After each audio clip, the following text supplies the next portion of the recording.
माहिती आज कमळीने काय रॉयल एंट्री घेतली कॉलेजमध्ये? म्हणजे अगं हे बघ, कॉलेजचा नियम होता की कॉलेज प्रिमायसेस मध्ये सगळ्यांनी कार नाही लावायच्या, आणि कमळीने आज हा नियम पुन्हा लागू केलाय. आई, तुला विश्वास नाही बसणार, आज कॉलेजमध्ये राजन काका आले होते. तिने त्यांना पण त्यांची कार बाहेर पार्क करायला लावली. व्हॉट? ती तिच्या रूल्स बद्दल खूपच फर्म आहे ग. अगं ॲज युजल अनिका ती स्वतःची कार बाहेर काढायला रेडी नव्हती. मग हिने काय केलं माहितीये, सगळ्या मुलांना घेऊन ढकलत ढकलत तिची कार बाहेर काढली. पण काय झालं माहितीये, अनिकाच्या कारने आमच्या पियून काकांना धडक दिली. Oh my God. एक्झॅक्टली, त्यामुळे तिला हे असं पाऊल उचलावं लागलं. ह्या करता केलं असेल तर हिने जे काही घेतला डिसिजन तो अगदी बरोबर घेतलाय. मला वाटतं ह्या मुलीमध्ये ना काहीतरी स्पार्क आहे. नक्की काहीतरी मोठं करेल पुढे जाऊन. आई, तू चक्क तिचं कौतुक करतेस. त्यात काय, चांगल्याला नेहमी चांगलंच म्हणते मी. ते तर आहेच, पण आई तिची सगळ्यात बेस्ट गोष्ट कोणती आहे माहितीये? तिचा बेधडकपणा. अगो कोणालाच घाबरत नाही ती. काय झालं? कोण घाबरत नाही? कुणाबद्दल बोलताय? अहो साधनाताई, तुम्हाला बोलले होते ना, अन्नपूर्णा ताईंची मोठी नात, तिच्याबद्दल बोलतोय मी. तिने आज कॉलेजमध्ये धुमाकूळ घातला म्हणे. धुमाकूळ म्हणजे चांगल्या अर्थाने गोंधळ घातला. ती जे काही करते आहे ना, ते दुसऱ्यांच्या चांगल्या करता करते. That's really good. लिंगे, त्या घरात की नाही लईच मज्जा आहे बघ. म्हणजे कपाटानं बाथरूमच्या दरवाजातलं मला फरकच कळत नाही, कुठनं जायचं कळतच नाही. हा ना अगं, गादी म्हणजे असं मऊ मऊ जत्रेत फुगा असतं की नाही तसं फुग्यात पडल्यावानीच वाटतंय डायरेक्ट. कमळे, खुश आहेस ना तिकडं? मग बस, आणि काय पाहिजे? वय ग, मी खुश आहे. खरं आजींना आता लवकरात लवकर बरं कसं करता येईल ह्याचा विचार केला पाहिजे. त्यांची अवस्था बघवतच नाही मला, आणि काय करावं ते बी कळत नाही. खरं आता मी तिथं गेलोय त्याचा काय फायदा आहे असं बी नाही. कमळे थांब. काय ग? अगं आपला स्टॉप आला की ग. होय अगं, इथनं आपल्या वाटा वेगळ्या नाही का? तू हॉस्टेलला आण, मी त्या घरी. जा, उद्या आपण कॉलेजला भेटू. Bye bye.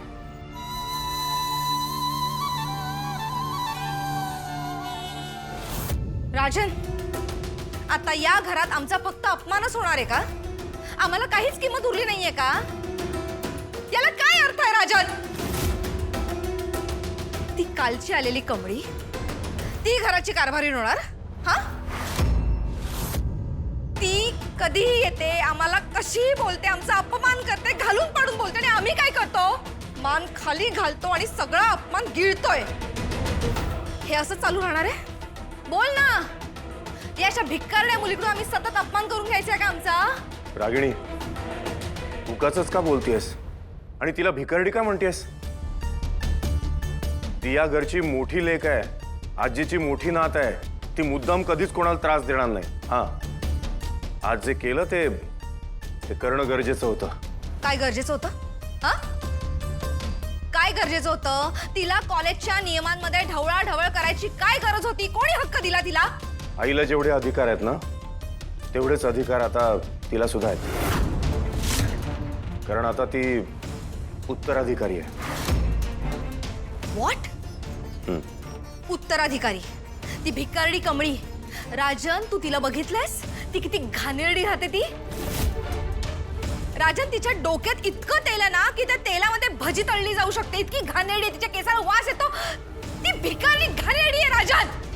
उगाच ओव्हर रिॲक्ट करू नकोस रागिणी.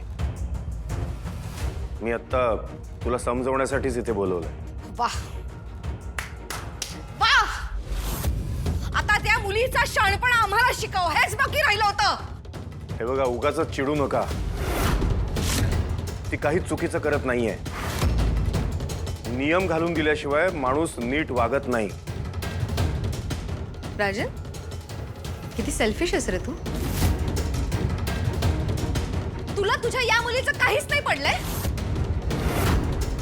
तू त्या कमळीवर किती प्रेम करतोस आणि हिच्यावर अजिबातच करत नाही हे कुणालाही दिसेल. आंधळ्या अगं माझं ऐकून तर घ्या. Dad weight. मॉम काही चुकीचं नाही बोलत आहे आणि तू जा, तू त्या गावच्याकडे जा. इनफॅक्ट यू नो व्हॉट, आजपासून तुला मी डॅड बोलवणार नाही आणि मानणार पण नाहीये. I hate you dad.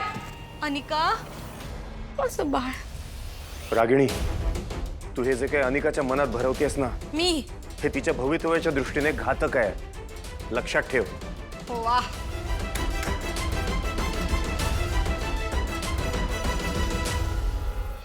हो आजोबा आजी, आज मी कॉलेजमध्ये काय केलं माहित आहे? आपल्या कॉलेजमध्ये सगळं जुनं नियम लागू करून टाकलं. अहो कुणी ऐकतच नाही. गाड्या कॉलेजच्या आतमध्ये लावायच्या नाहीत.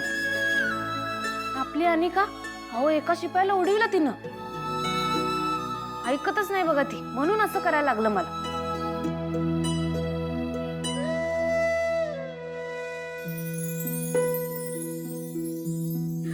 आजी, मला की नाही आज लयच थकायला झालंय हो. मी असं करतो, तुमच्या मांडीवर झोपतो, तुम्ही मला थोपटा.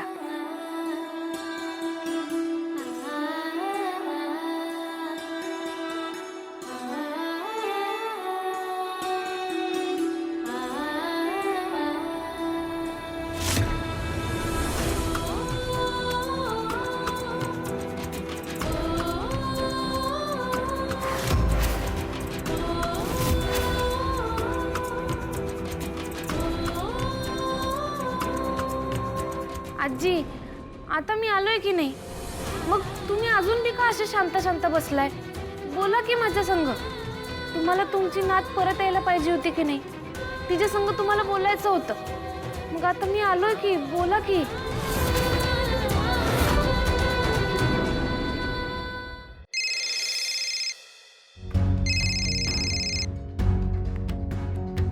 हॅलो. हॅलो, कोण बोलतंय? मी कमळी बोलायलोय. अच्छा, कमळी, कशी आहे तुझ्या आजीची तब्येत? हां, आता बरे आहेत. माझी बोलत नाहीत, फक्त ऐकतात.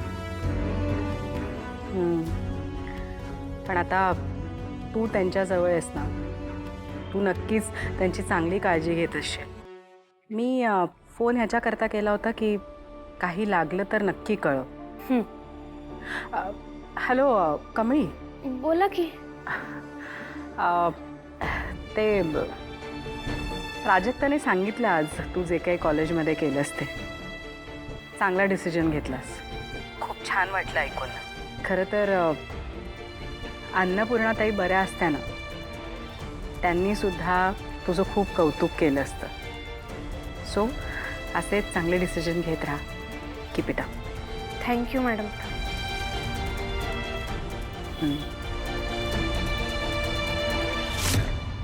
बापरे, आई चक्क कमळीचं कौतुक करते, ते पण तिच्या तोंडावर. वा, बापरे, आज चक्क नयनतारा मॅडमनी माझं कौतुक केलं. निंगीला कळलं तर ती उड्याच मारल.